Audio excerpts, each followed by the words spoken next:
Ever wondered why Jamaican leaders can get away with anything? Stay tuned, because what you're about to discover will change the way you see our political system forever. And in this video, I'm going to reveal and break down in great detail how Jamaica's political parties are stuck in a time warp of blind loyalty and leader worship. From the iconic yet autocratic leadership of Sir Alexander Bustamante to today's fanatical followership that lets leaders get away with almost anything. We'll uncover the shocking reality. Get ready to meet the sheep and the yes people who are holding us back and explore the solutions that could transform our nation. Stay tuned and stick around until the end, because this is a story you won't want to miss. Welcome all patriotic Jamaicans. The movement continues. Make we get into it now. Let's kick it off. And the article reads as follows: leadership versus followership. Political parties, by their very nature and structure, tend to be leader-centric, as is the case with both the Jamaica Labour Party, JLP, and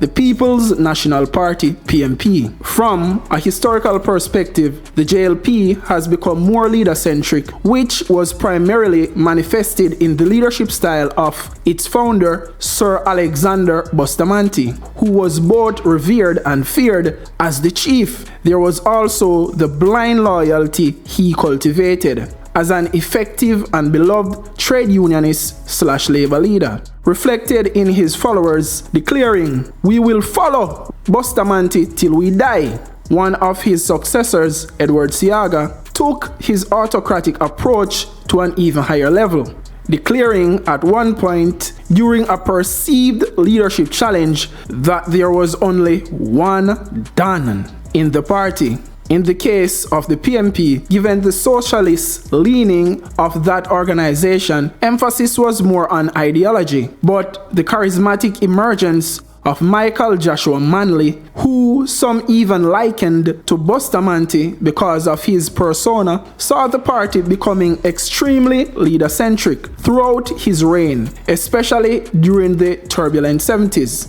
Fast forward to the present political stage, and the country is faced with an intriguing scenario in that the two political leaders, by virtue of the current socio-political cultural settings, have been plunged into leadership positions with a fanatical followership in tow. While both men so far from time to time have exhibited some dictatorial tendencies, there has been no overwhelming evidence to suggest that either espouses the one-done approach. In the meantime, it is instructive that the Constitutional Reform Committee, CRC, has seemingly shied away from the concept of an executive presidency, preferring, it seems, to stick with the current British parliamentary democracy position of the Prime Minister being the first among equals, but not a law unto himself or herself. In other words, not one with monarchical tendencies or affectations.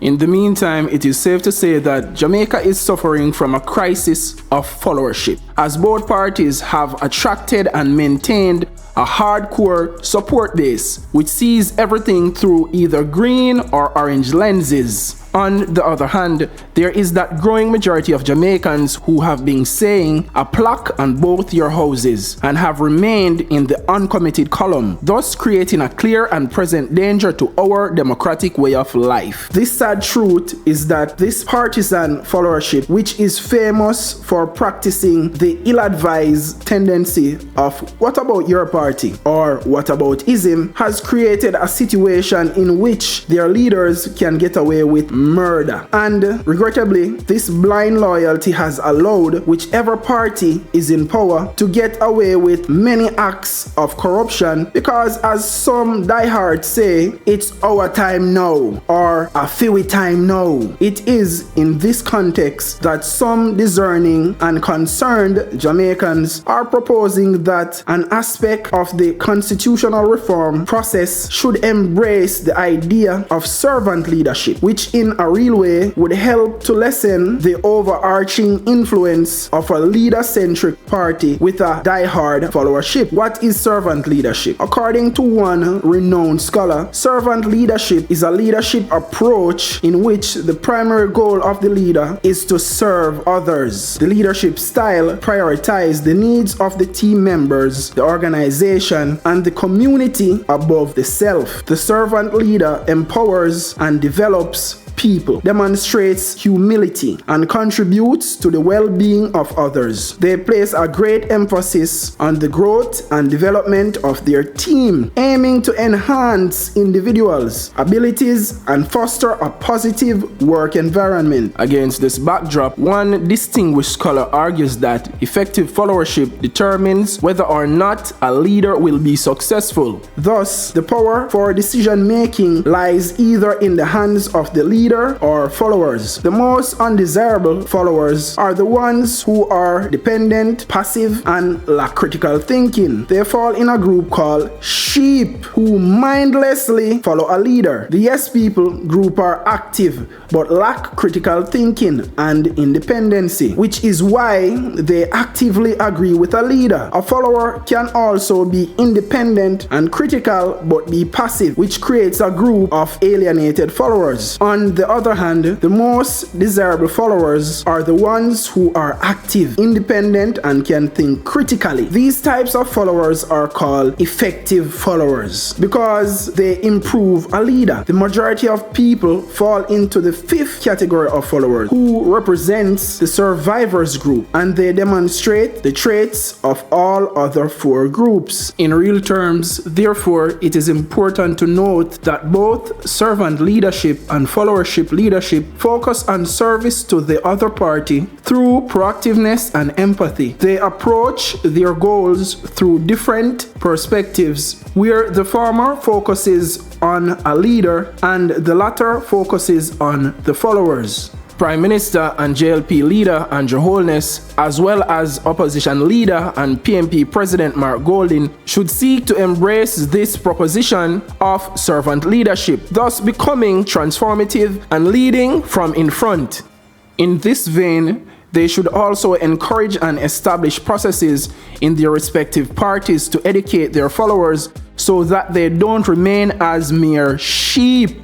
The recent kerfuffle surrounding the controversial dual citizenship issue with respect to Golding and the widespread attacks and trolls emanating from JLP followers, which are being countered by PMP followers with equal vitriol and animosity, do not augur well for this nation's bid to become a self-respecting republic, bereft of British monarchy and the last vestiges of colonialism. Of course, a key ingredient on the way forward is that of educating the followership of both parties as well as the wider public so that we can develop a thinking society, not one that is steeped in narrow partisan and propaganda political one-upmanship. In the very final analysis, the most urgent issue with respect to constitutional reform must be the reforming of the minds of every Jamaican so that what emerges is the will of the people and not the will of the politicians. Now, make we break down the article. Now let's talk the party parade, JLP PNP. First off, political parties by nature are like high school cliques. There's always a top dog, and everyone else just falls in line. In Jamaica, we've got the Jamaica Labour Party, JLP, and the People's National Party, PNP, leading the pack. Now make we get into the JLP Bustamante era. The JLP has always been more about the leader than the party. Sir Alexander Bustamante, their founder, wasn't just a leader, he was the chief. Imagine a mix of beloved grandpa and a stern principal. People adored and feared him. His followers were so loyal, they practically said, "We'll follow Bustamante to our graves." One of his successors, Edward Siaga, took this autocratic vibe up a notch, famously declaring, "There's only one Don here." When his leadership was questioned, talk about a mic drop moment. PMP Michael Manley Magic. over at PMP, the focus was more on ideology. Think socialism and big ideas. Until Michael Joshua Manley showed up, he was charismatic, like a rock star of politics. And suddenly, the party became all about him. During his reign in the 70s, he was the man, the myth, the legend. The current scene, fan clubs with dictatorial hints. Fast forward today, and we have two political leaders with their own fan clubs. Think Justin Bieber's Beliebers, but with more politics and less catchy tunes. The leaders have their moments of dictatorship, but thankfully no one has gone full one done yet. Now let's break down constitutional reform, avoiding the monarchy madness. The smart folks on the Constitutional Reform Committee, CRC, decided against giving one leader too much power. Instead of an executive presidency, they are sticking with the British parliamentary system. Translation: the Prime Minister is the first among equals. No king, queen, no crowns or Game of Thrones here. Just good old democracy. Now let's break down the sheep and the yes people. The sheep and the yes people. Now here's where it gets interesting and a bit sad. Jamaica is dealing with a followership crisis. Political parties have hardcore supporters who see everything in green, JLP, or orange, PMP. They follow blindly, asking, what about your party? Whenever their leaders mess up, allowing corruption to thrive, because it's our turn now. Sounds familiar? It's the political versions of my team is better than your team, only with higher stakes. Meet the sheep and the yes people. Sheep. These folks are passive, dependent, and don't think critically. They follow their leader without question, like lemmings off a cliff. Ba ba ba, blind loyalty, yes people. These are active followers, but still lack critical thinking and independence. They say yes to everything the leader says, like the world's most eager interns. Now make we talk about the solutions. Effective followers. What we need are effective followers. Active, independent, and critical thinkers. They don't just nod along. They challenge and improve their leaders. It's like having a friend who tells you when you've got spinach in your teeth instead of just smiling awkwardly. Servant leadership, the ideal approach. Enter servant leadership, where leaders serve others rather than themselves. Think of it as leadership flipped on its head. Leaders empower and develop their team, prioritizing the community's needs over their own. It's like being a really great boss who makes sure everyone gets the credit they deserve. The way forward, educating the masses. Prime Minister Andrew Holness, JLP, and opposition leader Mark Golding, PMP, it's time to embrace servant leadership. Lead from the front, but not like a dictator. Educate your followers so they don't stay sheep. The recent drama over Golding's dual citizenship and the online mudsliding between JLP and PMP supporters is a mess. It's like a Twitter feud on steroids, and it's not helping anyone. Now, a further breakdown of the article is where we're going to do the question and answer section. Question number 1. Why do our political leaders seem to get away with so much corruption? Answer. The root of the issue lies in blind loyalty and partisan followership. Many supporters follow their leaders without question, allowing corruption to go on unchecked. The blind loyalty means that leaders aren't held accountable, as their followers prioritize party allegiance over ethical standards. Question number 2. What is the impact of having sheep and yes people as followers? Having sheep and yes people as followers leads to a lack of critical thinking and independent action within the political system. These followers don't challenge their leaders or hold them accountable, which stifles progress and allows poor decisions and corruption to persist. 3. How can we move away from leader-centric political parties? Embracing servant leadership is a key step. This approach focuses on leaders serving their followers, prioritizing the community's needs, and fostering a culture of empowerment and development. Educating the followership to think critically and independently can also shift the focus from blind loyalty to constructive participation. 4. What are the dangers of fanatical followership in politics? Fanatical followership can polarize society, create an environment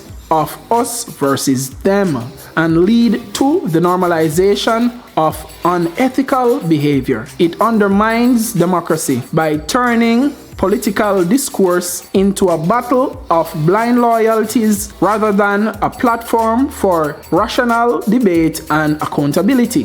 5. Why is critical thinking important in political followership? Critical thinking enables followers to evaluate their leaders' actions and decisions objectively. It fosters a healthy democratic environment where leaders are held accountable and less likely to engage in corrupt or unethical behavior. Critical followers can push for better policies and more effective governance. 6. What can be done to reform the minds of the political followers?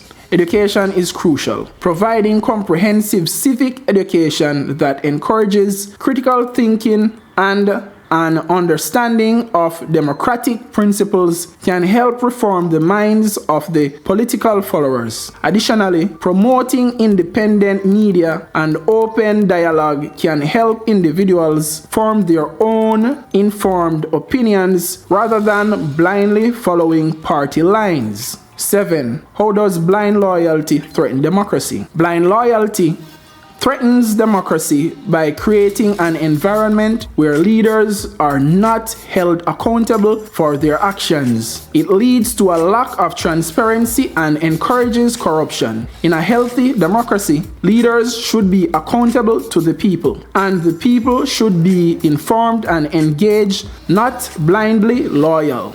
8. Can servant leadership really make a difference in our political system? Yes. Servant leadership can significantly improve the political system by prioritizing the needs of the community and fostering a culture of accountability and empowerment. Leaders who practice servant leadership focus on serving their constituents and building a supportive, transparent, and ethical governance structure. 9.